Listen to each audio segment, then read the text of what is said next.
días, ¿me escuchan? Muy bien. Puede comenzar Ya, con su tema. Ujú. ya, muy bien. Voy a comenzar entonces. Buenos días. Disculpen la demora, ha sido problemas técnicos. Vamos a empezar el tema acerca de lo que es, continuando con todo este programa acerca de lo que es el soporte nutricional en el paciente crítico. A ver, voy a ver. Ya. Quisiera empezar un ratito. Ciérrame la puerta que nadie ingrese. Es, hemos tenido un error. ¿Me escuchan? Quisiera saber si me están escuchando. Sí, le escuchamos, doctor Humberto. Ya. Así, muy bien. Quisiera empezar con el tema acerca de lo que es conflicto de intereses. Quisiera declarar que no tengo ningún conflicto de interés acerca de lo que es cualquier tipo de inversión o institución comercial relacionado a soporte metabólico nutricional. ¿Ya? Bien. Quisiera trazar los objetivos. Dentro de los principales objetivos es establecer qué cosa es la enfermedad crítica y por qué tenemos que dar soporte metabólico, establecer las rutas metabólicas, especialmente en neuroendocrino inmunológicas. Vamos a ver que el principal captador de energía y la que va a permitir el soporte vital y funcional es a nivel celular es la mitocondria, y luego establecer los gastos calóricos y las rutas metabólicas, especialmente de qué manera, cómo el organismo aprovecha ya sea los micronutrientes y los macronutrientes en un estado crítico. Bien, quisiera empezar con una frase de Paracelso, que es: nada es veneno, todo es veneno, la diferencia está en la dosis, es decir, la cantidad que podamos nosotros ingerir con respecto a su deficiencia, a su exceso, trae y traduce muchas veces trastornos que en muchos de los casos nos llevan a múltiples enfermedades, llámese la diabetes, llámese la desnutrición, etc. Bien, ¿qué cosa es el soporte metabólico en el estado crítico? El estado crítico de un paciente es más que una manifestación clínica de naturaleza grave, que la forma para poderlo salvar es a través de un soporte vital. Y es así que un paciente que necesite oxígeno, le daremos un soporte de oxígeno. Si necesita ventilación mecánica, es un soporte ventilatorio a un paciente que tenga una necesidad de ventilación. Si necesita mejorar su presión, daremos un soporte vasopresor para mejorar su presión. Y es así que el paciente crítico es una patogenia multifactorial cuya alteración está en la microcirculación, que conduce a una hipoperfusión celular, donde va a encontrarse frente a una respuesta inflamatoria muy abrumadora, pues que le lleva a todos estos trastornos. El soporte metabólico no es más que una forma, tan igual como la ventilación mecánica, como el soporte inotrópico o vasopresor para mejorar la presión en el estado de shock, es pues dar los nutrientes adecuados, es decir, en forma muy pequeña, para mantener las funciones vitales. Y es así que en el estado crítico del paciente con COVID nos encontramos estrictamente con una alteración multiorgánica, pero predominantemente pulmonar. Y es así que el paciente empieza a veces con síntomas, muchos de ellos respiratorios altos en sus primeras etapas. Posteriormente se comprometen los pulmones. Y es ahí que muchas veces, como ven ustedes en la imagen, la replicación viral disminuye, pero la inflamación es lo que va a aumentar, en muchos de los casos en forma disregulada, descontrolada, que es ello lo que prácticamente va a llevar a la mortalidad, provocando pues una gran inflamación. Es una disregulación donde los pulmones van a estar bien comprometidos y incluso tornándose pues fibrótico, como si tuviera fibrótico, o sea, duro, imposibilitando pues el transporte de gases alveolares del pulmón a la sangre y el resto del organismo y las células. Y es así que si nosotros observamos en esta pandemia, hemos visto que los vulnerables están, por un lado, los pacientes mayores, que en muchos de los casos son delgados, sarcopénicos, pero también por el otro lado, en los pacientes jóvenes, pero cuyo principal forma de su masa magra está constituida a veces de grasa, es decir, son obesos, y ellos estrictamente van a arrastrar una serie de alteraciones, es decir, el obeso per se es un paciente por naturaleza inflamado, donde el coronavirus al ingresar al organismo, al unirse a una proteína spike, es decir, a través de su proteína spike, esta se une a una enzima convertidora de angiotensinógeno que se encuentra en toda la economía, especialmente en los alvéolos, pero está en todos, está en los riñones, está en el cerebro, está en la parte gastrointestinal. Para entenderlo bien, estas se van a internalizar a la célula, es decir, utiliza este receptor, el coronavirus, para poder ingresar a la célula. Recordar que la enzima convertidora de angiotensina 2 es una enzima que convierte, como su nombre indica, la angiotensina 2 a la angiotensina 1,9 y 1,7. Eso es normal. Y la angiotensina 1,9 y la angiotensina 1,7, estrictamente son antiinflamatorias, protegen a la célula, y cuando cuando no se convierte en la angiotensina 1 o en la angiotensina 7, que estas van a tener una protección tisular, cuando no se convierte, esta va a permanecerse como angiotensina o como enzima convertidora de angiotensinógeno. Al no convertirse, al no funcionar, o sea, no convertirse en angiotensina 1 o 2, permanece en la angiotensina 2, no se convirtió, o sea, no hubo cambio, porque al unirse con la proteína spike, lo único que hace es evitar esta conversión y a través de esta enzima entrar a la célula. Y es la angiotensina 2 que no se ha convertido, y esta es la que va a tener un efecto proinflamatorio, la que va a llegar a generar todas las alteraciones, e incluso llevar a la debilidad, a la fragilidad y a todas las lesiones de los tejidos y posteriormente la mortalidad. Esa es una forma resumida del mecanismo de acción de este virus, ¿no? De por qué el paciente su cuerpo está muy inflamado. El soporte metabólico, como les dije, no es más que la ingesta de proteínas, carbohidratos y lípidos en sus formas simples, donde todo ello es para favorecer pues, el ciclo de la vida, que es el ciclo de Krebs, para formar la energía. Sabemos que los órganos que utilizan mayor cantidad de sustratos energéticos a través de soporte metabólico, es decir, al subproducto final es pues, el oxígeno y la glucosa, ¿no? Que van a utilizar el cerebro y el músculo en forma de energía, es decir, en forma de ATP, en su mayor proporción, sin dejar de lado al resto del órgano, los órganos, ¿no? Y es así que los estudios que se hace acerca de lo que es el metabolismo de la utilización adecuada de los sustratos energéticos, como son carbohidratos, proteínas y lípidos, empezó ya de épocas muy antiguas. El centro del metabolismo sabemos que es en la célula, especialmente en las mitocondrias, como central energética, y fueron estudiadas a principios del siglo XX por Henry Warburg. Él fue galardonado por el Premio Nobel de la Medicina al estudiar a la enzima respiratoria, que le denominó en un principio como gránulos, que en su momento no se le denominó, posteriormente todavía se le denominó mitocondria. Y es así que continuaron los estudios. Otto Fritz Meyerhoff es discípulo de Henry Warburg. Él sigue estudiando acerca de lo que es la enzima respiratoria y observa una producción del metabolismo que era el lactato en una forma de sustrato también energético, pero cuando no había oxígeno, especialmente en el músculo. Y es así que el estudio del lactato en el músculo y cómo es que su fisiología y sus reacciones químicas también le otorgaron también el Premio Nobel de la Medicina. De ahí hablamos de Saint Georgi, él sigue estudiando y también no le otorgan el Premio Nobel de la Medicina, pero se le menciona a Saint Georgi la secuencia, él establece una secuencia de esas reacciones químicas.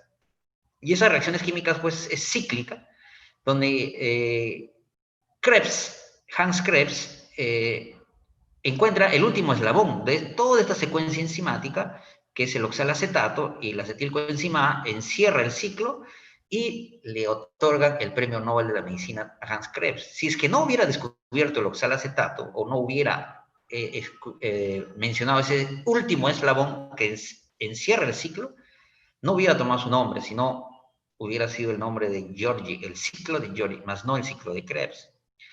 Esto todo en los años 20, en los años 30, hasta los años 50. Ya 50 años después, ya casi en nuestra época, en el 2016 a Yoshinori Oshumi le otorgan el premio Nobel de la Medicina al estudiar los cambios metabólicos de la célula, pero cuando deprivabas de alimentos. Y observó un mecanismo que las mismas células se autodigerían, pero utilizando desechos o proteínas alteradas, con orgánulos celulares también deteriorados, y a eso se le denominó autofagia.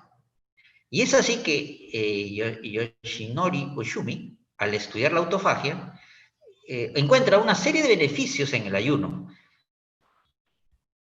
donde la célula pues encuentra una forma de reparación celular, una forma de también autoprotección celular con la misma autodegradación. A eso se le llamó el beneficio del ayuno. A muchos, incluso el ayuno, si ustedes han podido observar, esos días de tiempos muy inmemoriales, ¿no? Lo utilizan bastante los asiáticos, ellos ayunan, tienen la frecuencia de ayunar, incluso las partes de las religiones también ayunan.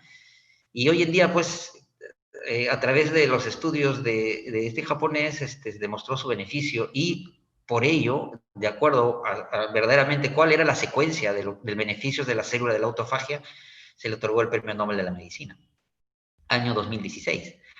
Posteriormente, más actual, 2019, ya prácticamente hace un año, hoy ya entregaron el Premio Nobel del año 2020, ¿no? Pero el año 2019 se le otorga también el Premio Nobel de la Medicina a 3 investigadores, Kailin, Peter Rodcliffe y Greg Semenza. Estos 3 investigadores estadounidenses investigaron cómo es que la célula se adapta a la hipoxia. Hoy en día sabemos que el COVID-19 genera mucha hipoxia, mucha insuficiencia respiratoria, y observamos que muchos mueren, pero también otros se salvan, y se salvan a veces sin explicación. ¿Por qué un grupo de pacientes mueren tan rápido al COVID y otros a veces son asintomáticos y otros hacen una insuficiencia respiratoria y logran salir, en muchos de los casos, a veces sin ventilación mecánica? Y es así que estos investigadores ya en el año, iban investigando en el 2010, en el 2012, en el 2013, y descubren que la célula tiene un factor inhibidor hipóxico, donde este factor inhibidor hipóxico establece una regulación celular estrictamente para la adaptación celular. Y hasta ahora esto sigue en estudio y es lo que estamos observando más nosotros, por ejemplo, en la adaptación de los pacientes en la altura. Y es lo mismo que estamos observando también en los pacientes con COVID. Hablar de soporte metabólico también es hablar del shock metabólico. Es decir, cuando los pacientes, cuando están en shock, hay una serie de cambios metabólicos. Gutenberg, en el año 1942, él publica en el Lancet toda la respuesta metabólica al trauma, es decir, un paciente que sufre un politraumatismo, se ve que entran en shock, y él lo describe como una fase de anergia, es decir, en esta fase la denominó una fase F, donde hay una disminución en la perfusión celular, una disminución en el consumo de oxígeno, una caída de la temperatura, la denominó pues fase de shock. Si es que el paciente lograba recuperarse, entraba en una fase aguda, podemos decir, post-trauma, donde la denominó flow o de flujo, donde había una fase aguda y una fase crónica. En la fase aguda le denominó fase catabólica, de ahí viene el concepto de catabolismo, donde hay unos cambios neuroendocrinos donde aceleraba el consumo de oxígeno y aceleraba también la producción de sustratos energéticos, pero a través de la destrucción muscular. A eso le llamó hipercatabolismo o fase aguda de flow, donde si el paciente se lograba adaptarse y lograba recuperarse del catabolismo, estaríamos en la otra fase que sería anabolismo, que sería en la fase de construcción o reconstrucción o de adaptación, donde entra a tallar ya la síntesis de proteínas específicamente, donde había pues una disminución del hipermetabolismo y más bien una estabilización y una recuperación. Pero si es que esto, lógicamente, no se podía controlar, llegaba a la muerte. Actualmente, la Sociedad Europea de Metabolismo, en el año 2018, publica las fases de la inflamación en una fase aguda y una posaguda, donde la fase aguda tendría dos periodos, el periodo temprano y el periodo tardío. El periodo temprano es lo que sería de Gutenberg, la fase F, que estaría dentro de lo que es la inestabilidad metabólica. La inestabilidad metabólica de shock, donde muchos mueren en caso del trauma, en la época de impacto directo, ¿no? Si es que logran salir, estarían en un periodo tardío de estabilización metabólica. En la inestabilidad metabólica muchas veces hay acidosis metabólica, hipoxia y muerte, ¿no? Pero si es que logra recuperarse, en ambos hay ya catabolismo y duraría un promedio de la fase aguda temprana hasta 2 días y de 3 a 7 días sería ya la fase aguda pero tardía, ¿no? El late, que es tardío. Ahora, si lográbamos, estaríamos en la fase de recuperación y estaríamos en la fase crónica, ¿no? El anabolismo se le pone acá en rojo porque es la fase de síntesis de proteínas, ya no hay una destrucción, sino una producción más bien y de recuperación. Si es que esto no se logra, pues si persiste el catabolismo, estaríamos en la posaguda, donde si bien es cierto, hay un grupo de pacientes que mejoran, pero hay otro grupo que persiste el catabolismo. Y si esto está más de 14 días, ya se le llama PICS, ¿no? Que es en la hospitalización prolongada. Y en muchos de los pacientes COVID pasan las 2 semanas y si persistiera la inflamación o se sobreinfectan, estaríamos en una fase PICS o persistencia crónica de la inflamación. Aquí podemos observar acá en este monitoreo de la respuesta variable de la inflamación de las diferentes fases, no es tanto como lo describieron los europeos. ¿Por qué? Porque es muy variable. Sabemos que los grupos de pacientes críticos son muy heterogéneos y es por eso que a veces la fase F puede ser extensa. O sea, la fase de shock no es que dure solo 48 horas, sino, fíjense, esta fase, hay pacientes que pueden estar en shock 3 días, 4 días, y si es que no mejoran lógicamente, hay pacientes que hemos visto que han recuperado pues han salido al cuarto día de shock, hay otros que se han muerto. Por eso que esta fase puede ser prolongada, como que también la fase F puede ser inversa. Asimismo, también está el hipermetabolismo, fíjense, también es muy variable, el hipometabolismo también. Es decir, nosotros estamos observando una serie de cambios donde el hipermetabolismo está en la sepsis, pero también está en los pacientes con mayor cantidad de hipermetabolismo, son los quemados. No es que en el COVID, como ven ustedes, sería tardío, ¿no? La inflamación, el día 14, pero donde encontramos más variabilidad a esa definición de los europeos es en el COVID. La inflamación puede persistir incluso meses. Y es así que la respuesta metabólica en el paciente crítico, aquí todo esto son de cuatro eslabones, ¿ya? Donde la primera parte es la neuroendocrina, donde la primera respuesta a la adaptación a la agresión, cualquiera que sea, ya posee el COVID, es una liberación neuroendocrina de activación del simpático, donde se libera gran cantidad de noradrenalina, ¿no? Esta, a su vez, libera también, compromete al sistema inmunológico, donde va a entrar a tallar la inmunidad innata, de defensa, innata, como su nombre lo indica, de acción rápida, y luego está la inmunidad adaptativa con la liberación de los anticuerpos. En la inmunidad innata, y como la adaptativa, se libera pues gran cantidad de citoquinas, y estas, si compromete al tejido adiposo, liberarán gran cantidad de adipoquinas, que no son más que citoquinas.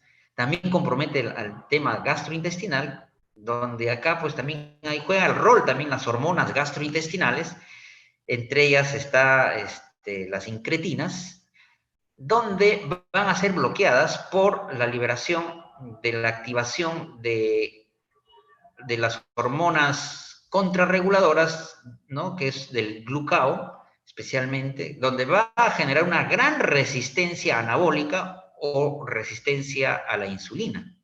Recordar que la insulina es la principal hormona anabólica. Cuando estamos en un paciente crítico, lo que existe es el predominio, es el catabolismo. Por ende, no hay anabolismo o está bloqueada, por ende también la insulina va a estar bloqueada. Por eso que hay una resistencia a la insulina. ¿Qué pasa con ello? ¿Qué pasa? Como quiera que el catabolismo es una forma adaptativa, es para producir mayor cantidad de glucosa, no solo de nuestras reservas. Primero se consumirá tu reserva, que es a través de glucógeno, eso genera un catabolismo, una glucogenólisis para producir glucosa, habrá lipólisis para producir glucosa y habrá también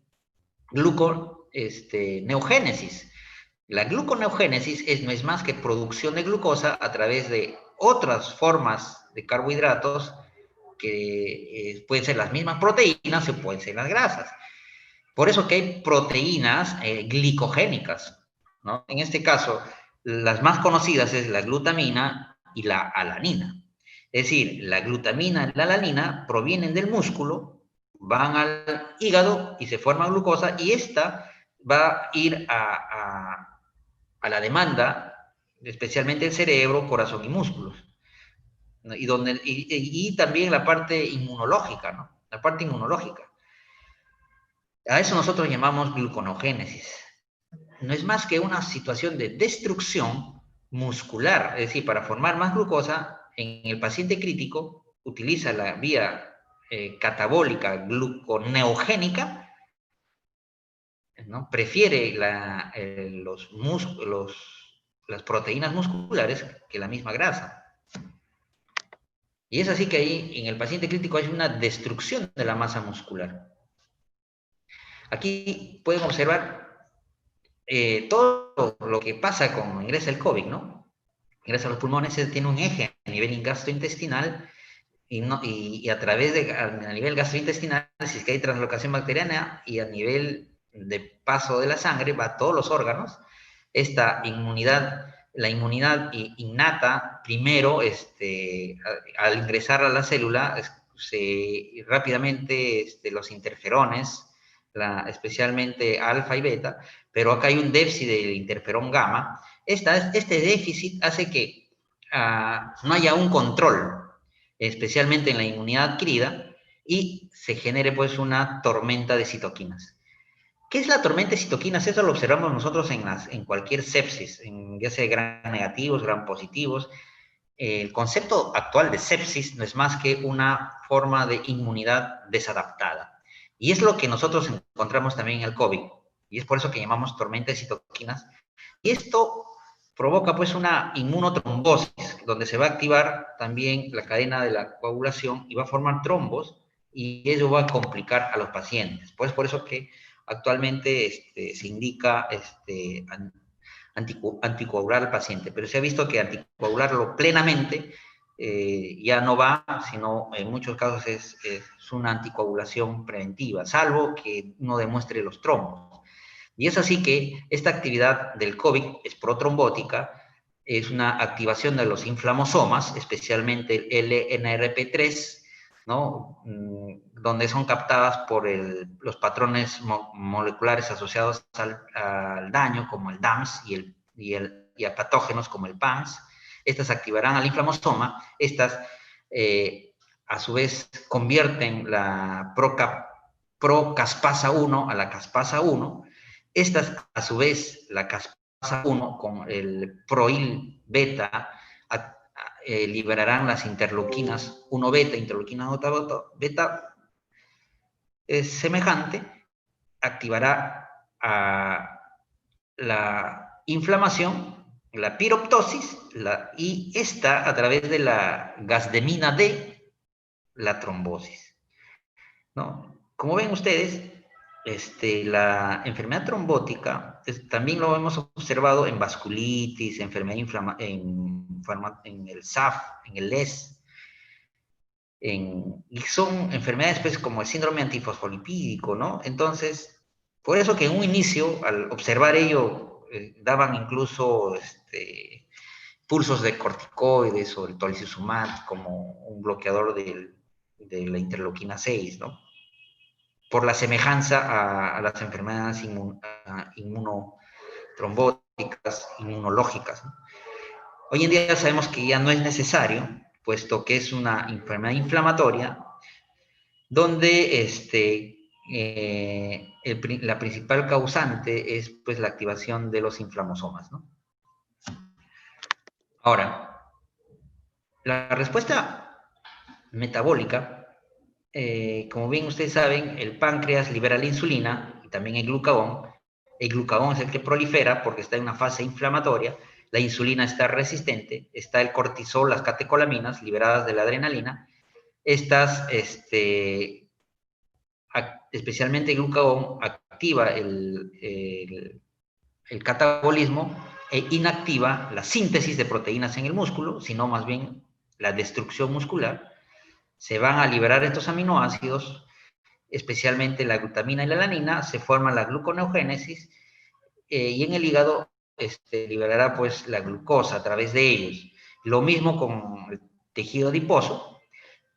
Lo que pasa es que en el tejido adiposo, a través de la lipólisis, se libera los ácidos grasos esenciales, se forman los triglicéridos, y estas se van a convertir en el ácido araquidónico, y ustedes saben que el ácido araquidónico es más inflamatorio, es decir, las grasas contribuyen más a la inflamación y los músculos hace que su destrucción pierda después la fuerza. Y muchas veces los pacientes quedan con polineuropatía. Pero si que esto persiste, hace que también a nivel gastrointestinal falle porque esta inactivación de las proteínas, más bien su destrucción, también destruyen a las enzimas, especialmente a las lipasas, a todas las enzimas que favorecen el metabolismo propio a nivel gastrointestinal, y esto es lo que va a provocar la falla gastrointestinal, y es por eso que todo paciente crítico, de una u otra forma, de acuerdo a sus grados, también hay grados de falla gastrointestinal, tenga pues una forma de presentación, es a través de, al colocar una sonda nasogástrica, la presentación del residuo gástrico. Muchas veces, al colocar una sonda nasogástrica al paciente crítico en ventilación mecánica o grave o politraumatizado, rápidamente le sale la bilis. Y eso es, que salga más de 500, ya podemos decir que está en una falla gastrointestinal. ¿Ya? Bien, entonces, esto es para que ustedes puedan observar, ¿no?, cómo es que lo que sucede, ¿no?, en el hígado. Hay la beta oxidación, que es el mecanismo bioquímico, especialmente en el metabolismo de las grasas. Ya, la gluconeogénesis es lo que va a llevarnos prácticamente a la destrucción, pero antes de ello, antes de la gluconeogénesis, está la glucogenólisis, ¿no? La glucogenólisis. ¿Qué es la glucogenólisis? Es pues el consumo estricto de tu reserva energética, es decir, todo lo que puedes almacenar en forma de glucógeno, ¿no? Se dice que si ustedes no están en una fase de estrés, se te consume tu glucógeno en ayuno en 8 horas, especialmente del hígado. De ahí por eso que te da hambre, pues. Pero si estás en una fase de estrés, eso a veces es en 4 horas. Es en 4 horas o a veces en 2 horas. Y rápidamente se consume también de los músculos. Si estás en una fase no estrés, tú puedes ayunar hasta 16 horas. Es decir, de ahí entrarías a gluconeogénesis. ¿Ya? Y la gluconeogénesis es una destrucción muscular. ¿Ya? A diferencia de la glucogenólisis, ¿no? Que es consumir tus reservas de glucógeno. Y es así que nosotros podemos observar así, cuál es el objetivo de ya sea la glucogenólisis y la gluconeogénesis, es formar glucosa para el cerebro, para los músculos. Esto puede generar una hiperglicemia, lo que se llama la hiperglicemia del paciente crítico, peor si es diabético. La hiperglicemia es un factor independiente de mortalidad. Por eso que nosotros nos preocupamos que el paciente en estado de estrés esté con hiperglicemia.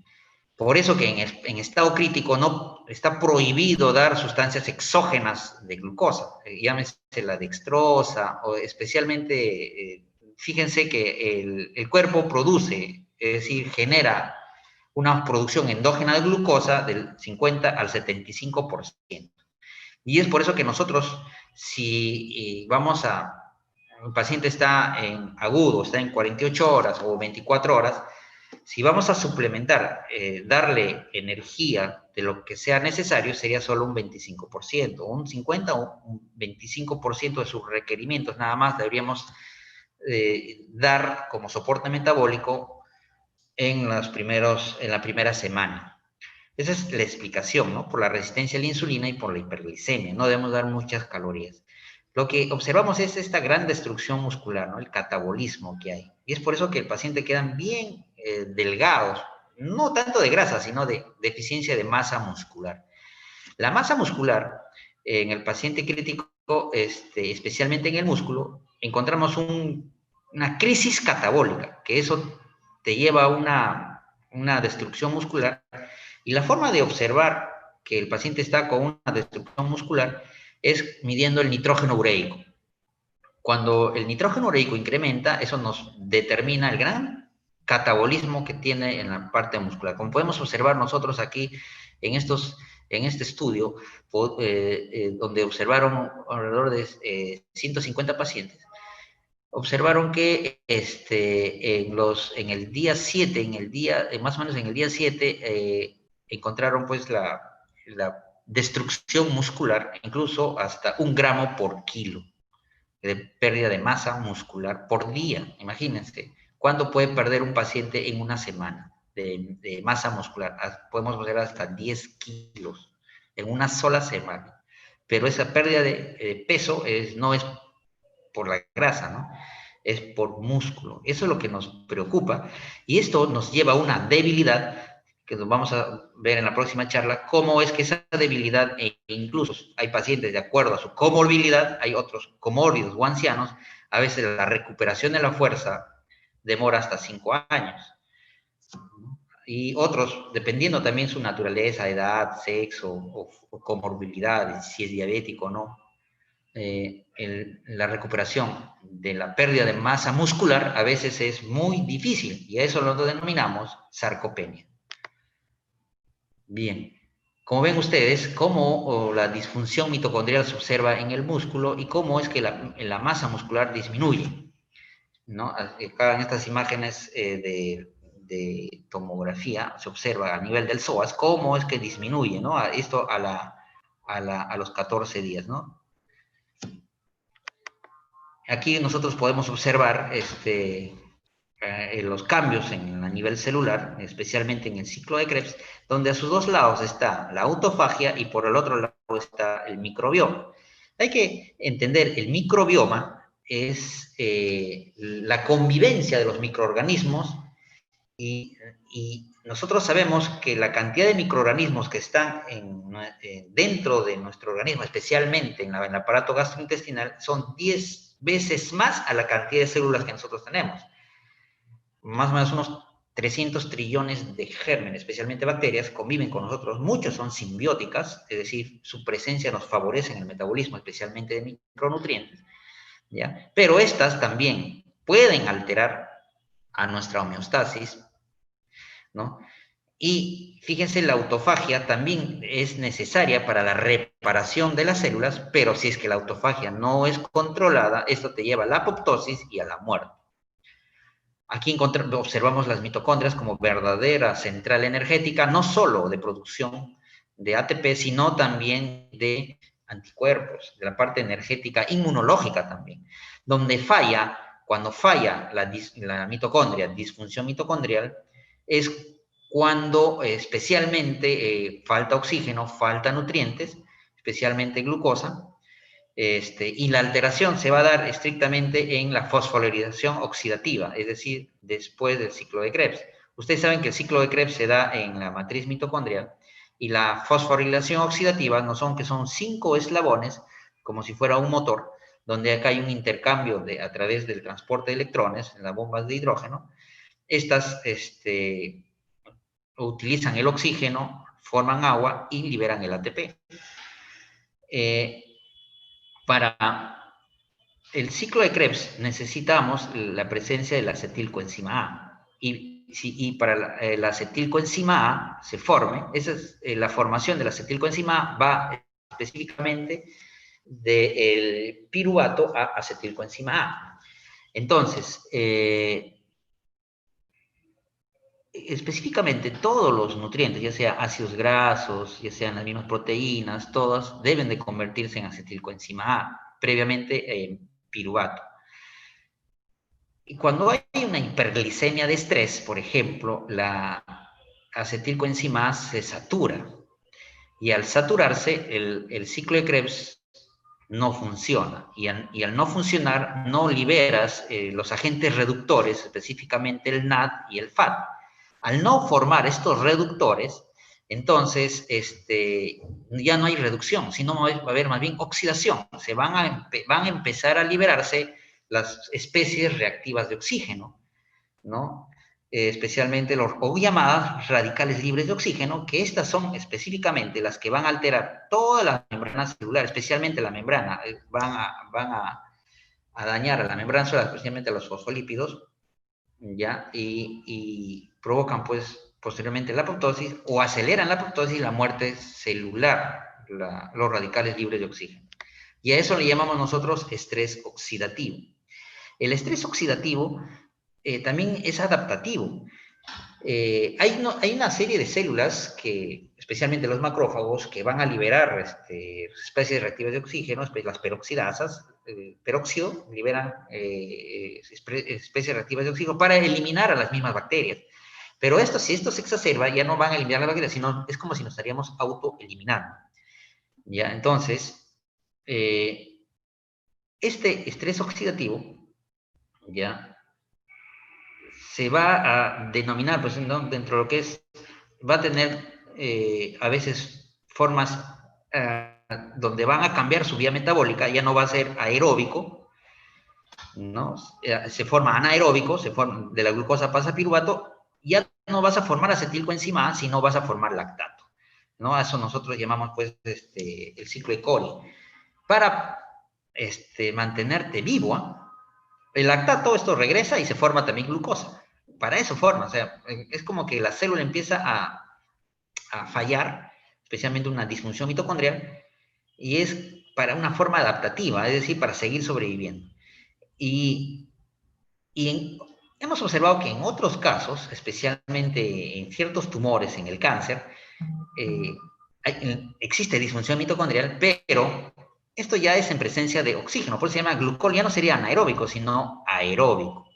A esto le llaman el efecto Warburg, donde empiezas a formar lactato, pero en presencia ya de oxígeno. Por eso es ya cuando la mitocondria se ha dañado.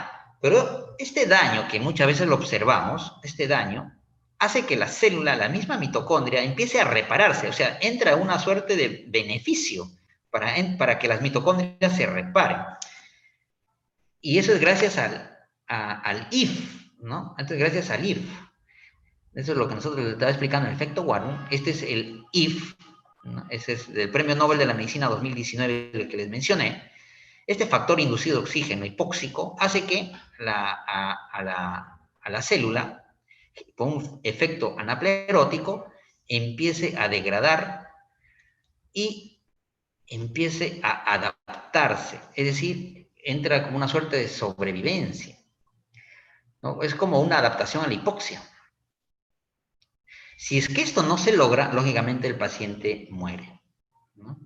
Y es que es también el IF, el factor inducido hipóxico, esta es la que va a activar también al factor de necrosis KB, y esta es la que va a producir también interleuquina B, o sea, también va a favorecer a través del succinato mayor también inflamación, o sea, también puede tener perjuicio. Pero la célula, al adaptarse, va a empezar a utilizar todo lo que se ha dañado a su beneficio, y a eso se le llama autofagia. Y el paciente se recupera. En ese periodo de adaptación a la hipoxia, las mitocondrias destruidas o dañadas también se reparan, fíjense, también se reparan. Y a este fenómeno se le denomina mitofagia, ¿no? Es decir, empiezan a aparecer nuevas mitocondrias y el paciente ya empieza a recuperarse. Y eso es por eso que en muchos de los casos hay pacientes que incluso hacen paro cardiorrespiratorio, están con hipoxia, están dañados, están hiperinflamados y logran salir, ¿no? Porque el cuerpo tiene esa capacidad adaptativa. Pero eso está sujeto a tiempos también, ¿no? Ahora, el soporte nutricional a la autofagia, si bien es cierto, es adaptativa, pero la autofagia también se ve en el ayuno, se ha visto que el dar nutrientes, especialmente proteínas, puedes detener la autofagia.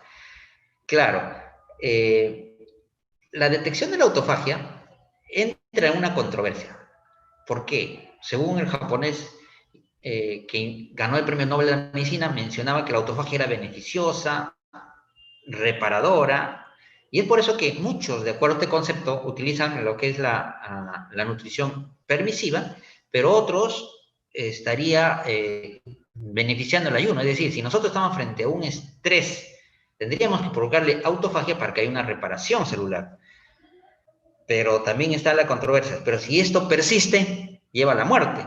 Entonces también tendríamos que bloquear la autofagia. Entonces tendría que haber un concepto moderado. Y para ello se ha visto que tendríamos que ingresar proteínas. ¿Por qué? En el paciente crítico, la autofagia está también descontrolada. Por lo tanto, tendríamos que bloquear la autofagia. Y la pregunta es, ¿cómo bloquearíamos la autofagia? Dando estrictamente proteínas. Y es así que ¿quiénes van a aumentar la autofagia? Si ustedes observen acá, quienes aumentan la autofagia son la misma infección, la misma isquemia, la misma mitocondria, el mismo estrés oxidativo. Pero esta autofagia es beneficiosa, ¿no? Pero como ustedes ven acá en este cuadro, la autofagia exagerada es lo que lleva a la muerte a la célula. Es lo que lleva a la muerte. Entonces, lo que tendríamos que favorecer es este lado y tendríamos que controlar el otro. Pero o sea, que aumenta la apoptosis, como dicen, ¿no? Y la muerte. Entonces, ¿qué tendríamos que dar acá? La única forma para revertir la autofagia descontrolada es dando también proteínas, ¿no? Acá se ve que las chaperonas, que es un tipo de proteínas provocadas por el metabolismo térmico, o sea, es lo que provoca la autofagia descontrolada. Entonces, nosotros tendríamos que darle un suministro de proteínas que favorezcan la síntesis de proteínas, ¿no? Especialmente todos los derivados de la alanina. Y es así que cuando nosotros tenemos inflamación, estrés oxidativo, disfunción gastrointestinal, tendríamos que aportar no solo aminoácidos derivados de la alanina, sino también micronutrientes. Vamos a ver que los micronutrientes específicamente son los elementos traza y las vitaminas, para poder corregir la disfunción mitocondrial, para disminuir la resistencia a la insulina y especialmente el déficit energético que nos está provocando, ¿no? Bien, y aquí nosotros encontramos que en el paciente con COVID estamos frente a un estrés oxidativo y estamos frente a una hiperinflamación. Entonces, nosotros necesitábamos antioxidantes. Sabemos que nosotros normalmente producimos antioxidantes endógenos, como la superóxido dismutasa, la glutatión peroxidasa y la catalasa, pero a veces no es suficiente. Y es por eso que ellos como cofactores necesitan al selenio y al zinc, y es por eso que nosotros tendríamos que administrar selenio y zinc. Pero en el estrés oxidativo, hay enzimas también que, si bien es cierto, tienen función antioxidante, especialmente la vitamina C, los betacateroides, ¿no? Pero también no solo están los micronutrientes y las vitaminas, sino también macromoléculas también antioxidantes, como en este caso, pues, es la misma glutamina. En el sistema inmune, intervendría específicamente la vitamina A, la vitamina D. Ahora, acá hay un trinomio, ¿no? En lo que es inflamación, estrés oxidativo, y por un lado están los antioxidantes, pero los factores que transcriben específicamente la inflamación y el estrés oxidativo, como el factor nuclear KB y el NF2, tienen que ser bloqueados, ¿no? ¿Pero de qué manera? Básicamente no hay estudios claros, pero sí demostrados en muchos de ellos en ratas, es específicamente la vitamina D, la vitamina E y especialmente la vitamina C. Hoy en día hay múltiples estudios para ver esto, especialmente con megadosis de vitamina C. Ha salido un estudio publicado reciente donde no hubo mucho beneficio en el pase de shock, pero vamos a ver los resultados en marzo de estos estudios con vitamina C, especialmente en pacientes con sepsis. También nosotros hemos observado que el paciente crítico entra en la fase PIX. Fíjense cómo en la fase PIX,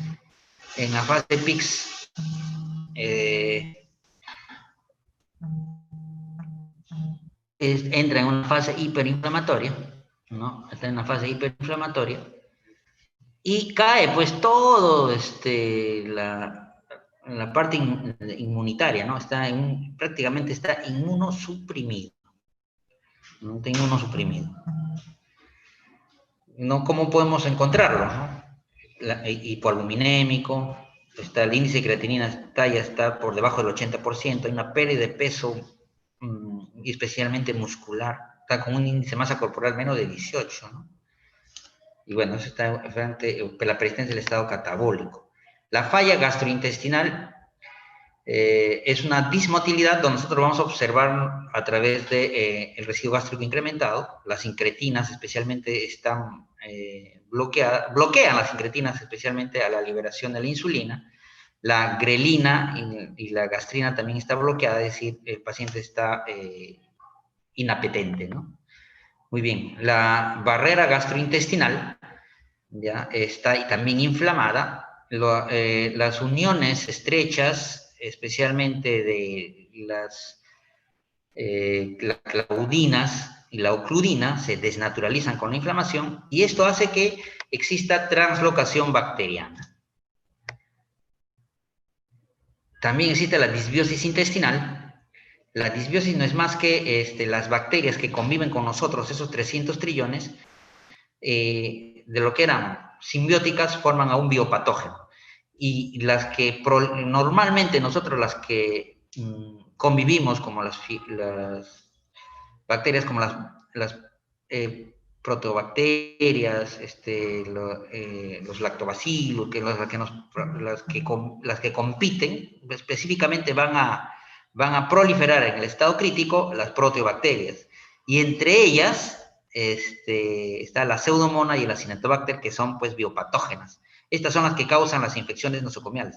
Fíjense que nosotros convivimos con protobacterias, pero en poca cantidad, ¿no? Las que van a las que hay bastante, normalmente son pues Firmicutes, Lactobacillus, que convivimos, pero fíjense que aquí en el estado crítico están las protobacterias, ¿no? Las protobacterias. Estas son las pseudomonas y la cinetobacter que causan, pues especialmente la cinetobacter, la que causa neumonía asociada al ventilador, que mira, ¿de dónde migra, no? Del intestino.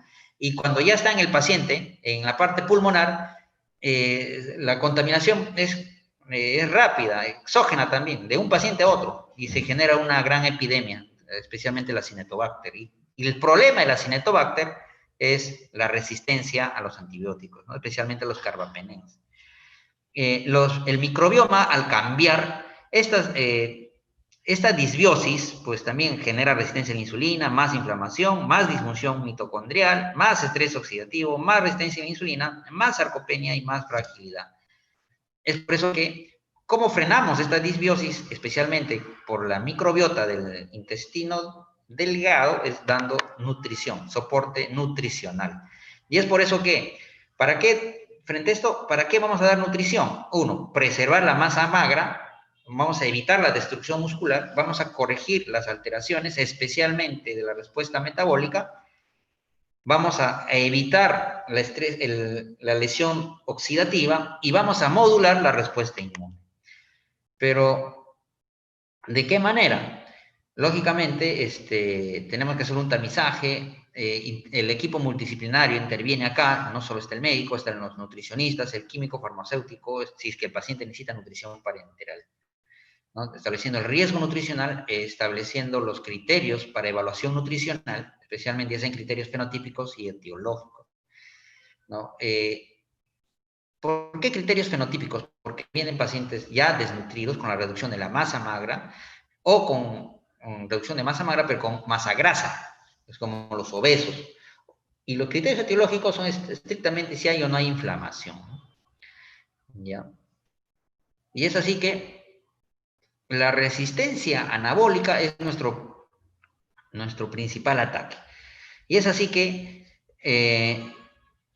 la resistencia anabólica, ¿no? Especialmente la resistencia anabólica, es la que tenemos que disminuirla, es decir, tenemos que evitar la resistencia, combatir la resistencia anabólica, ¿no? Disminuyendo el catabolismo, favoreciendo más bien el anabolismo. Entonces, para ello, tenemos que darle la nutrición enteral en forma temprana. Y es así que, según lo que hemos estado revisando, la hiperglicemia de estrés, lo que les mencioné al un inicio, es la producción endógena de glucosa propia del catabolismo muscular, hace que nosotros empecemos de a poco. Si está en estado de shock, no dar nutrición porque aumenta la mortalidad. Si ya corregimos la parte metabólica, especialmente la acidosis metabólica, debemos empezar de a poco la nutrición. Es decir, damos una nutrición hipocalórica, bajas calorías, pero proteínas, como les expliqué, por la autofagia descontrolada, deberíamos empezar a 1.3 por kilo. Es decir, la nutrición debe ser hiperproteica. Debemos ser los elementos traza, debemos también utilizar los elementos traza, ¿para qué? Para mejorar la disfunción mitocondrial, más bien favorecer la mitofagia a través de los elementos traza. Los elementos traza debemos darle desde de un inicio. Vamos a ver cuáles son los elementos traza. Ahora, en el caso del shock, ¿no? Se debe de optimizar menos fluidos, ¿no? Menos fluidos, y acá podemos utilizar los elementos de resucitación metabólica, especialmente la tiamina.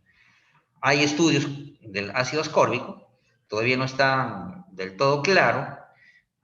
Han sido publicados, como este estudio fue publicado en agosto de este año, la terapia combinada de la vitamina C y la tiamina en shock, donde compararon con el placebo y observaron que no había cambios, no mejoraba con el placebo, es decir, dar vitamina C, megadosis, con tiamina con respecto al placebo, no había cambios significativos. Pero sin embargo, lo que se pudo observar era que rápidamente salió del shock, rápidamente disminuyó el tiempo de ventilación mecánica, disminuyó el estrés oxidativo, ¿no? Pero no disminuyó mortalidad. Frente a esta controversia hace que usamos o no usamos vitamina C en el paciente con shock, ya viene de acuerdo a la biodisponibilidad de cada hospital, ¿no? Ahora, en caso del shock con respecto a la nutrición enteral, se dice que no deberíamos de dar. O sea, si el paciente está con shock, no debemos dar ni nutrición parenteral ni nutrición enteral, salvo esto esté compensado y la dosis jugaría un papel de dar pues una dosis, de acuerdo a este estudio observacional, a bajas dosis. Es decir, podríamos mencionar que el paciente para iniciar nutrición enteral debería estar de salida del shock o dosis menos de 0.08 microgramos por kilo minuto, que a un peso estándar más o menos menos de 7 cc hora, no menos de 7 cc hora de noradrenalina. Podríamos, pero ya tendríamos que estar seguros que el paciente está en estados de compensación, pero si más bien está incrementando el uso de la noradrenalina, esto generaría mayor residuo gástrico y mayor falla gastrointestinal y mayores complicaciones. Por eso que no se debe dar nutrición enteral en estado de shock. Lo que sí se ha visto que dar nutrición enteral precozmente dentro de las 24 horas disminuye mortalidad. Pero ¿de qué manera? Sin shock. La nutrición enteral en el intestino interviene en la producción de la interleuquina 10. Es la interleuquina 10 la que controla la inmunidad adaptativa. Al controlar la inmunidad adaptativa, entonces evita la tormenta de citoquinas. Entonces, por otro lado, disminuye pues toda la cascada inflamatoria a nivel intestinal, a nivel de la mucosa, disminuyendo la sepsis, las infecciones. Y es por eso que, de acuerdo a este metaanálisis, hasta una serie de estudios, fíjense cómo más de 18 estudios publicados hasta el año 2017 demostró beneficio la nutrición enteral dentro de las 24 horas. El concepto de nutrición precoz es dentro de las 48 horas, pero el beneficio también está dentro de las 24 horas. Es decir, dar nutrición en forma rápida es beneficiosa. Pero ¿de qué manera vamos a dar la nutrición? En estado crítico, infusión continua versus la intermitente. Infusión continua tiene que ver bastante con la variabilidad glicémica, es decir, genera menor cantidad de insulina, mayor, en este caso es mejor adaptado, ¿no? Con respecto a las otras formas de dar la nutrición. Pero sabemos que la nutrición debe ser progresiva, debemos ser lento y debemos ir aumentando progresivamente. Y es así que debemos empezar, pues, de acuerdo a objetivos. Nuestro objetivo calórico en el paciente con COVID y en todo crítico debe ser 25 kilocalorías por kilo y 1.3 de proteínas por kilo como objetivo, y deberíamos llegar a este objetivo generalmente al cuarto día. Es decir, al primer día sí damos a 10 por kilo, es decir, casi nada. Si tú pesas 60 kilos, tendrías que darle 600 kilocalorías de inicio, o sea, darle una nutrición hipocalórica, trófica, poca cantidad, y ir progresando lentamente, pero con un objetivo hasta el cuarto día.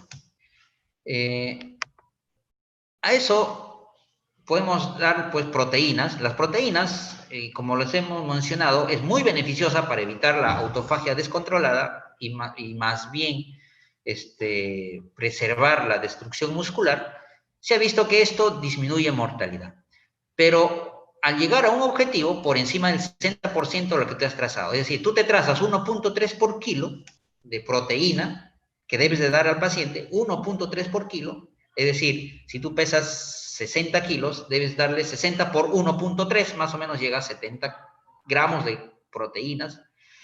Entonces, de lo que te has trazado, ya hay impactos, tú das 60%, más del 60%, y disminuyes mortalidad si das 80%. Es decir, de lo que tú te trazas, 1.3, si das 80% en gramos de proteínas, y esto disminuye mortalidad, así como lo demostraron acá en este metaanálisis.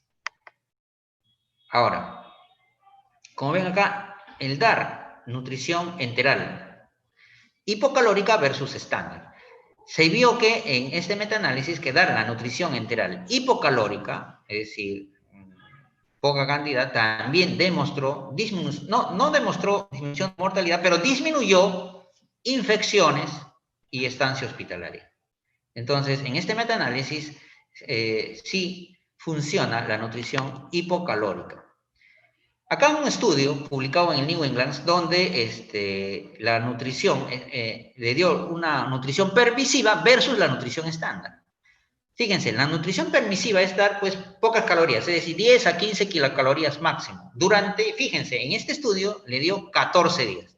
Versus la nutrición enteral estándar, guiada por objetivos, según lo que les he planteado, llegar a 25 por kilo. Por un grupo lograron 25 por kilo y otro grupo solo dieron 10 a 15 por kilo. Igual en proteínas, ¿no? Pero básicamente era más, esto es pues nutrición hipocalórica. ¿Y qué observaron? Estadísticamente no hubo cambios. Es decir, dar uno, dar otro, es decir, frente a la necesidad actual, dentro de los estudios que han sido publicados, el de dar buena cantidad de nutrición enteral, de acuerdo a los estándares, es una nutrición estándar enteral, es 1 mililitro es 1 kilocaloría. Fíjense, 1 mililitro es 1 kilocaloría, es una nutrición estándar.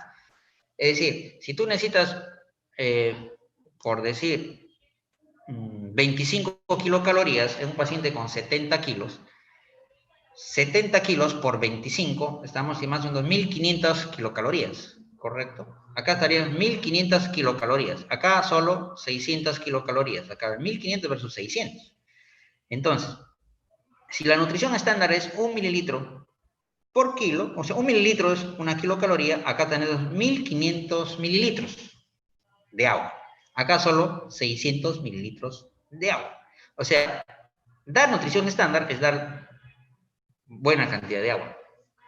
En los pacientes críticos hemos observado que lo hidratan demasiado. Hay hidratación por suero, hay hidratación por los sedantes, por los antibióticos, y terminamos sobrehidratando a los pacientes. Y eso hace que también eso aumente la mortalidad. Y es por eso que también esto se observó.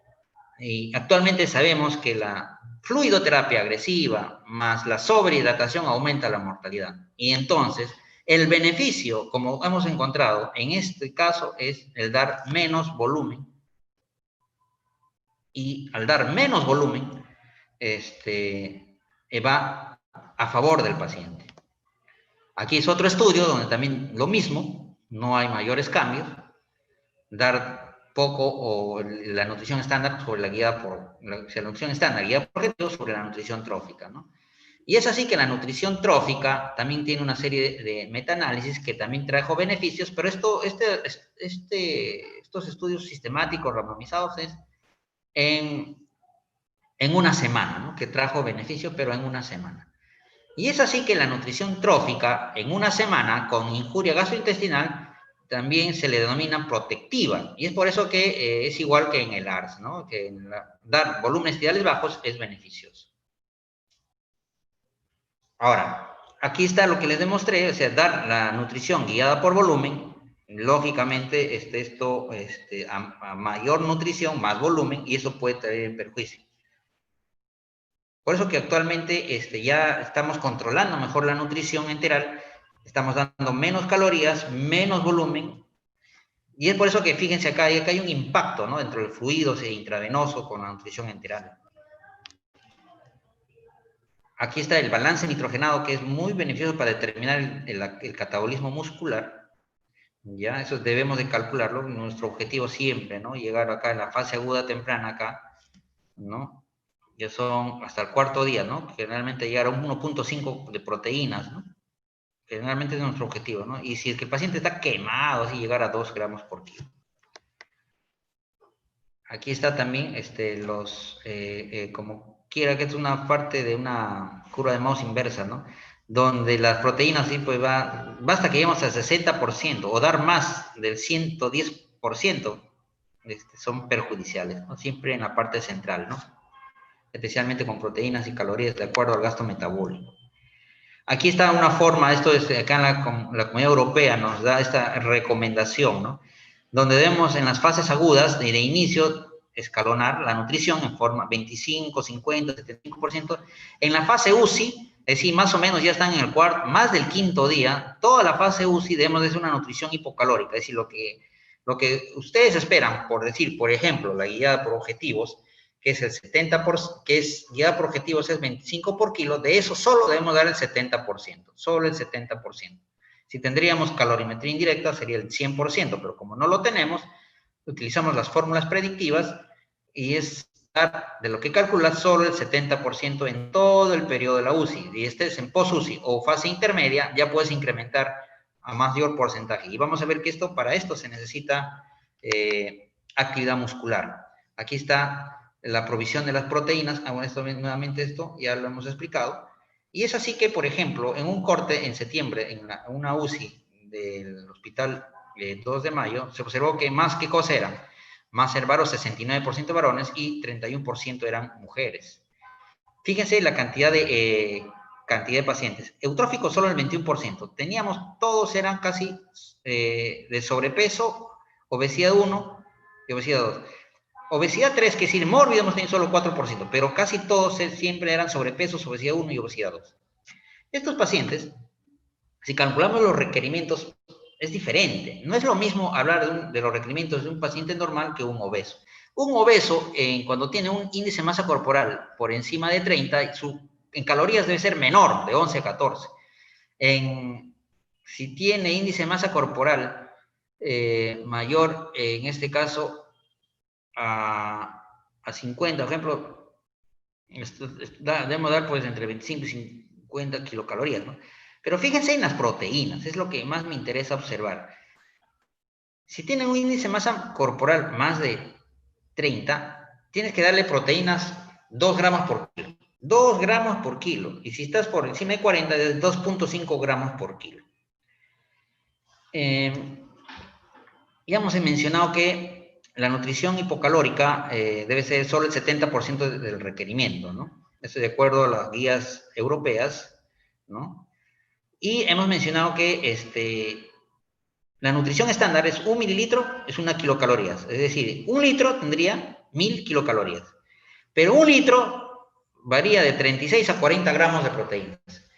Es decir, si queremos llegar a un paciente obeso con nutrición enteral, a sus requerimientos, que es 2 gramos por kilo, y encima pesa 100 kilos, y encima tienes que ajustar, tendrías que darle 200 gramos de proteínas. ¿Eso qué significa? Tendrías que dar por lo menos casi 4 o 5 litros de fórmula.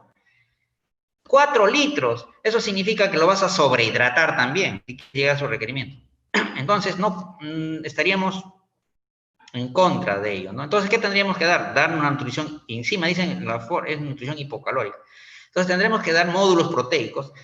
Es más, dando módulos proteicos no alcanzamos a los requerimientos, tendríamos que dar nutrición parenteral con proteínas, para llegar, ojo, solo al 60% del objetivo. O sea, siempre vamos a estar en déficit de proteínas. Peor todavía si el paciente es obeso. En el paciente obeso, vemos que la inflamación se da pues por un mecanismo de deficiencia de glutamina. Es decir, en un obeso está hiperinflamado, pero cuando dosamos nosotros la glutamina, que es el aminoácido más abundante del cuerpo humano, abunda especialmente en el músculo, y su presencia hace que el cuerpo inmunológicamente esté controlado, es decir, no hay inflamación. En el obeso hay poca glutamina y más inflamación. Entonces, se hizo un estudio en ratas y lo engordaron y le administraron glutamina, y la glutamina atenuó la inflamación en ratas. Y es por eso que hoy en día la glutamina en obeso y especialmente COVID estaría indicado, aunque el nivel de evidencia es bajo. Pero sin embargo, se le considera a la glutamina una forma de inmunonutrición. Pero no solo es la glutamina que como efecto inmunomodulador, sino también tiene efecto antioxidante la glutamina, porque favorece la síntesis de la glutatión peroxidasa. La inmunonutrición, especialmente la glutamina, de la arginina también es otro aminoácido que en el crítico se convierte en esencial. Es un no esencial. ¿Por qué digo no esencial? Porque nuestro cuerpo lo produce. Nuestro cuerpo sintetiza glutamina y arginina, lo produce. Pero cuando estás en fase crítica, como le dije, está bloqueado. Entonces ya no lo produce. Por lo tanto, disminuye. Por lo tanto, es un no esencial que se convierte en esencial en fase crítica. Peor aún si el paciente es obeso que no tiene glutamina. Entonces, en el obeso dar glutamina aumenta su nivel de evidencia. ¿Ya? Como efecto antiinflamatorio y especialmente inmunomodulador, ya que el obeso es potente, es un paciente proinflamado, su inflamación es peor, por eso que hay más, los que se mueren más son los obesos. Pero por otro lado también están los inmunonutrientes grasa, como los derivados del omega 3. También eso también se ve beneficio. Bien. Dentro de la suplementación de la glutamina, como ven ustedes, acá hay una serie de estudios que han disminuido mortalidad, pero todos ellos han sido, todos es en ratas, todos, ¿no? Disminuyeron mortalidad, ¿no? Especialmente en el ARS, ¿no? Esto fue publicado reciente. O sea, extrapolaron lo que demostraron en ratas en el paciente crítico, uno dieron hasta 21 días, otro dieron solo 7 días, disminuyó mortalidad. Ahora, los micronutrientes, ¿a qué le llamamos nosotros micronutrientes? Aquellos que necesitan especialmente mejorar la disfunción mitocondrial, ¿no? Y utilizan los elementos traza, ¿ya? Y las vitaminas. Ahora, aquí están los elementos traza, básicamente en la deficiencia, ¿no? Lo utilizan la vitamina C, la tiamina, ellos siguen siendo controversiales, especialmente en la sepsis, pero utilizan bastante la vitamina B, el zinc, el cobre, ¿ya? Especialmente dentro de lo que es la vitamina D, entra a tallar bastante en COVID, que luego lo voy a explicar de qué manera. Fíjense acá, los micronutrientes y los elementos traza intervienen en la fosforilación oxidativa, especialmente la tiamina, donde favorece la conversión del piruvato a acetilcoenzima A, la tiamina y todo el complejo B y el zinc también. ¿Ya? Y acá, para ser más claro también como efectos, los 3 elementos y antioxidantes, que no solo estaría lo que es la tiamina, sino también zinc, el selenio y la vitamina A. Ahora, es importante que el zinc, como parte de los elementos traza, juega un papel importante como antiinflamatorio también, ¿ya? Y especialmente regulando la disfunción mitocondrial. Hay una serie de estudios que están en curso, que van a ser publicados en marzo de este año, del próximo año, del 2021, también acerca de los beneficios del zinc. Pero se ha visto que, de acuerdo a los estudios, también en ratas, disminuye mortalidad. Aquí está un estudio que demostró mortalidad acerca de lo que es la vitamina C especialmente. La vitamina C disminuyó mortalidad, pero en fase 2. Pero en fase 3, lógicamente, no hubo mayor beneficio. Las vitaminas, especialmente la vitamina C, hay otros estudios, de acuerdo a la dosis, todavía sus publicaciones están pendientes. Todos ellos están en Estados Unidos, en Italia también, en China. También siguen corriendo estos estudios, van a ser publicados en marzo del próximo año acerca de lo que es beneficios de la vitamina C, no solo en COVID, sino también en sepsis. Aquí está acerca de lo que es la vitamina D. La vitamina D demostró disminuir mortalidad, pero cuando hay deficiencia, demostrar su deficiencia en la vitamina D, es decir, tendríamos que dosar la vitamina D. Tendríamos que dosar la vitamina D, que se denomina vitamina D, se dosa, y si es que demostramos deficiencia al dosar, sí habría beneficio de la vitamina D. Pero ¿quiénes tienen deficiencia de la vitamina D? Obesos y ancianos. Entonces tendríamos que suplementar ya con ese conocimiento vitamina D, ya que la vitamina D también tiene efecto inmunomodulador, especialmente en los macrófagos. Tiene su receptor y su función en los macrófagos para favorecer también el cambio de fenotipo de macrófago de tipo 2 a tipo 1, es decir, el tipo 1 es el macrófago que libera las citoquinas inflamatorias y el macrófago tipo 2 son las antiinflamatorias. El déficit de la vitamina D hace que proliferen los macrófagos tipo 1 y haya más inflamación, pero al dar vitamina D va a favorecer ese cambio de fenotipo y va a favorecer la producción de citoquinas antiinflamatorias. Y es por eso que la vitamina D es un inmunomodulador. Pero si esto se ha demostrado en déficit, ¿ya? Recordando quienes tienen ese déficit, ancianos, confinados. ¿Por qué?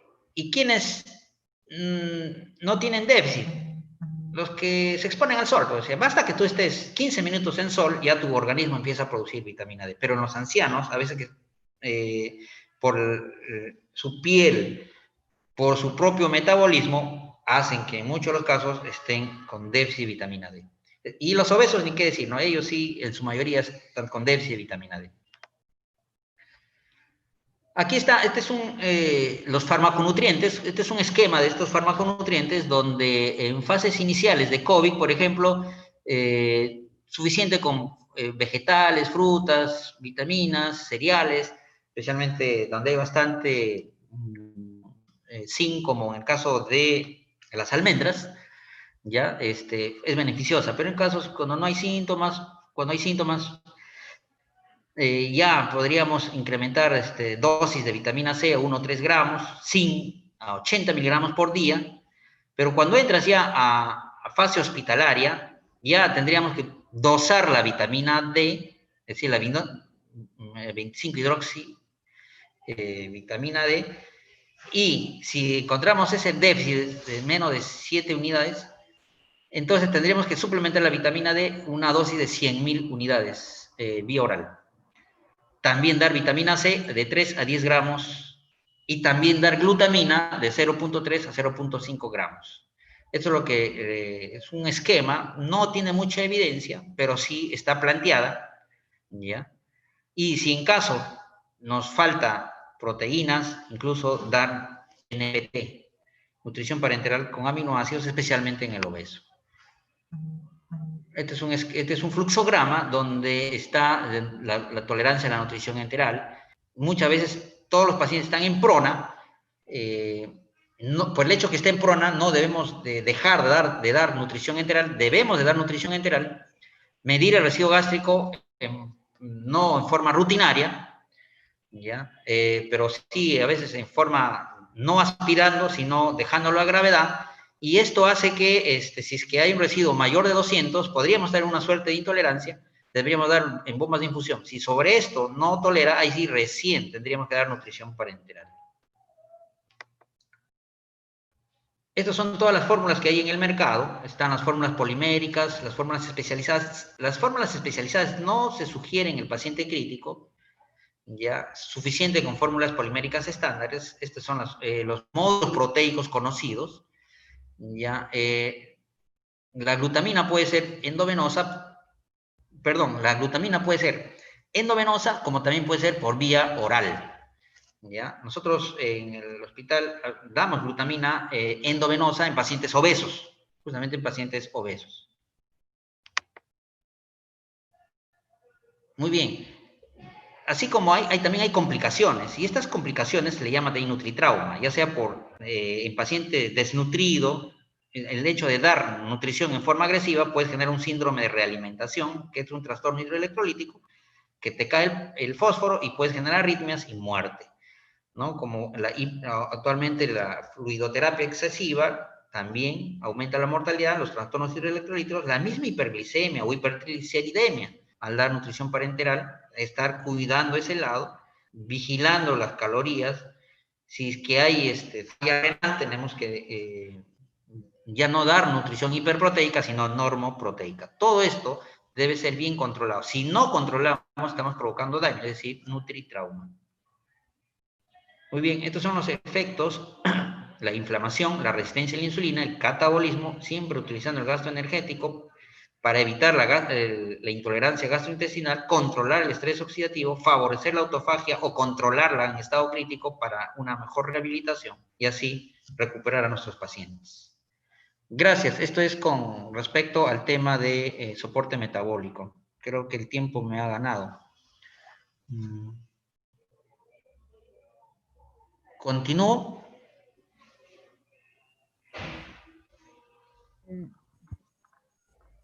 Listo, ya hemos concluido con el primer tema.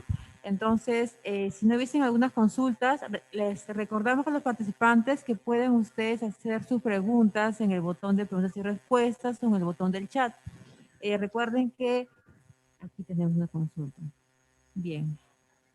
Yanina, muchas gracias por tu consulta. Doctor, buenos días. Si un paciente se encuentra en shock séptico, ¿se inicia de frente la dieta parenteral o se le estabiliza primero al paciente para dar soporte nutricional o se inicia con una dieta enteral? Mira, para si un paciente en shock, ¿no? O sea, cualquier tipo de shock no podemos dar ni enteral ni parenteral. En cualquier tipo de shock. Primero se tiene que estabilizar. Lo otro es que tienes que, siempre lo que manda es la nutrición enteral sobre la parenteral. La nutrición enteral, su concepto es precoz, lo más antes posible, pero para ello tiene que estar estabilizado. Y estabilización quiere decir que tenga una media por encima de una PAM, media de 65, con noradrenalina en retiro o sin noradrenalina. La nutrición debe ser trófica, es decir, de inicio precoz, pero si está saliendo de shock, solo dar pues 500 mililitros o 500 kilocalorías en infusión continua, 24 horas, no 20 ni 18, sino 24 horas, infusión continua, para evitar la translocación bacteriana, en un ratio de más o menos en bomba de infusión de 10 a 15 cc por hora, cuando está saliendo del shock. En shock no dar, pero cuando ya está saliendo es de iniciar en forma precoz y así estimulamos y evitamos la disfunción gastrointestinal, mejoramos la tolerancia gastrointestinal, evitamos pues que haya residuo gástrico elevado.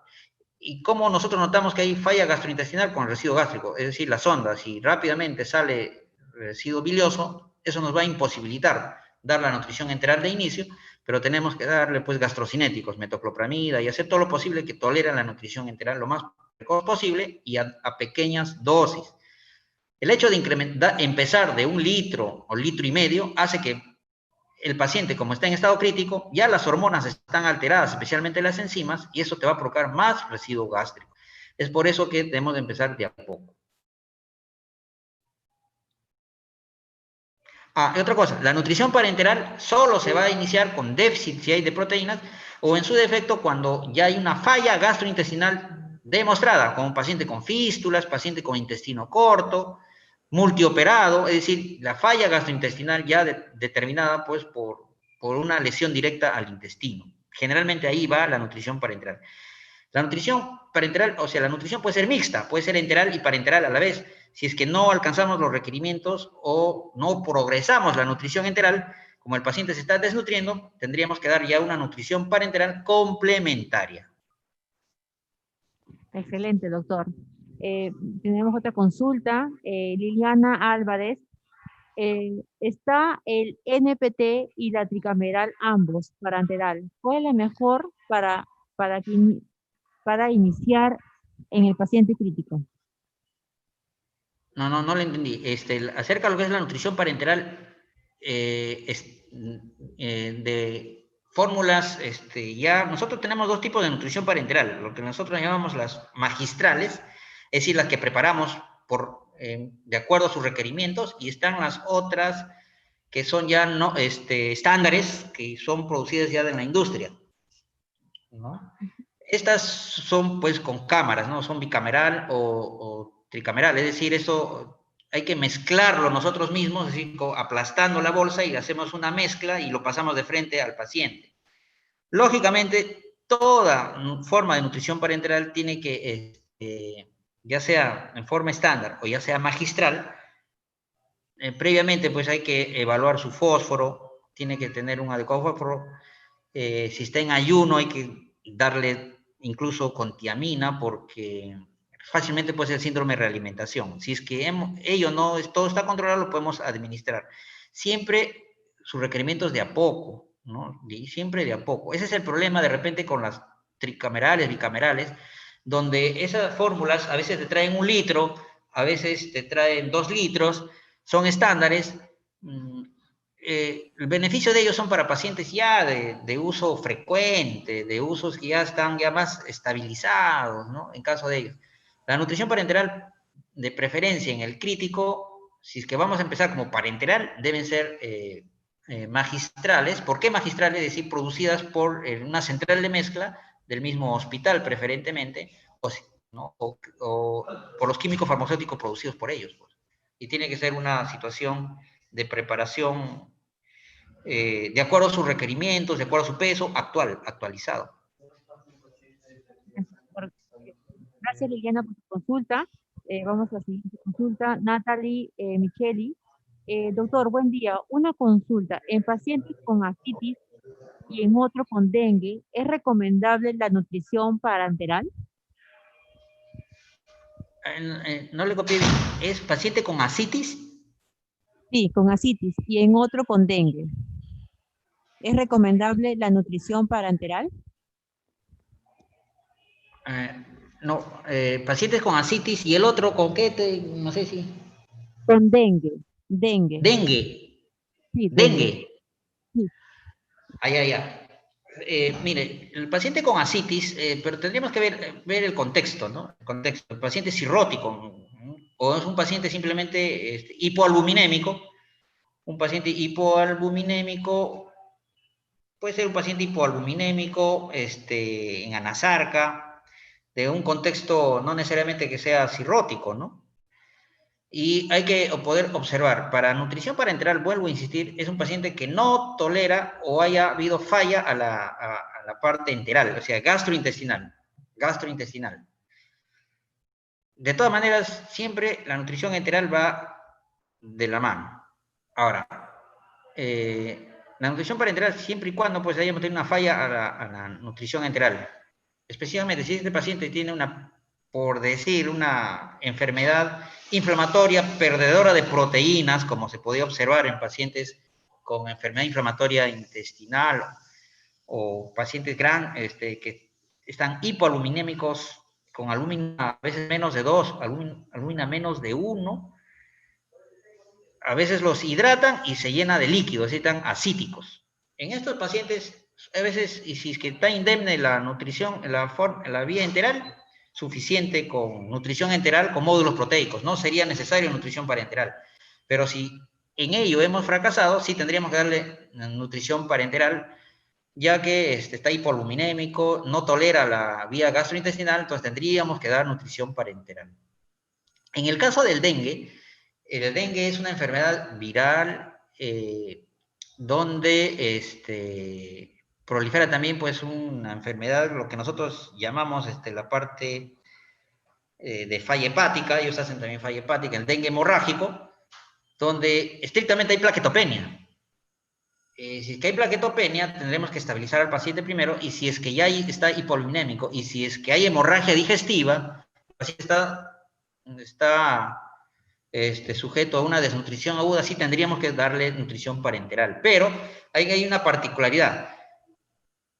Tendríamos que darle 2 en 1. ¿En qué consiste? No daríamos lípidos, sino solo proteínas y carbohidratos de acuerdo a su función hepática, porque si bien es cierto, están pacientes con dengue, ellos también hacen falla hepática y pueden hacer hipoglicemia. Entonces tendríamos que regular bien acerca de sus requerimientos de acuerdo a la naturaleza del paciente. Pero sí podríamos dar nutrición parenteral, porque de acuerdo al contexto del paciente. Perfecto, doctor. Gracias, Natalie. La siguiente pregunta es de Liliana Álvarez. ¿Cuántos días se puede administrar la nutrición parenteral total? Bueno, hay un estudio que hay un paciente con intestino corto y tuvo 23 años con nutrición parenteral. El hecho que cuando uno coloca 23 años en nutrición parenteral, el hecho que cuando uno coloca nutrición parenteral es como la ventilación mecánica. Desde que tú empezaste a dar nutrición parenteral, ya tienes que estar pensando cuándo quitarlo, ¿no? ¿Cuándo quitarlo? La nutrición parenteral hoy en día es sinónimo de falla intestinal, es decir, que el intestino por algún motivo no absorbe nutrientes, por lo tanto necesitas darle nutrición parenteral. O puede ser complementario cuando hay una reducción o una disminución en la absorción o en la cantidad de la nutrición enteral que te impide el progreso. ¿Quiénes tienen nutrición parenteral prolongada? domiciliaria en muchos de los casos, los que no tienen intestino, pues tienen intestino corto. Ellos actualmente incluso hay rehabilitación intestinal e incluso hay una serie de los cirujanos, hay terapias de elongación intestinal incluso, mientras que haya eso, se da tiroquide también, que es un GLP-1, que favorece también la elongación del intestino para favorecer también la absorción intestinal. Y mientras que se dé a eso y no absorbe total, tiene que estar con nutrición parenteral. Hay pacientes que con intestino corto están pues 1 año, 2 años, 3 años. Eso se llama falla intestinal tipo 3, crónicos, que incluso fallan eso, tienen que ir a trasplante intestinal. Pero mientras que se da eso, hay que estar con nutrición parenteral. Pero en los otros casos, que son pacientes agudos, pero que no hay resección intestinal, que solo son fallas intestinales o gastrointestinales temporales, la nutrición parenteral se tiene que retirar cuando ya te tolera la nutrición enteral más del 60% del requerimiento. Y eso puede durarte de 7 días a 10 días o un mes. Es de acuerdo al contexto del paciente. Hay pacientes que rápidamente le das nutrición parenteral porque es un desnutrido, le han operado, no, y toleró la cirugía y empieza a comer y a tolerar la nutrición enteral, basta que recupere el 60% de sus requerimientos, ya se suspende la nutrición parenteral. Bien, bien, doctor, excelente. Gracias, Liliana, por tu consulta. Entonces, vamos a continuar con el siguiente tema, doctor. Doctor Humberto. Sí, ya, continúo, ¿no? El siguiente tema. Ya, muy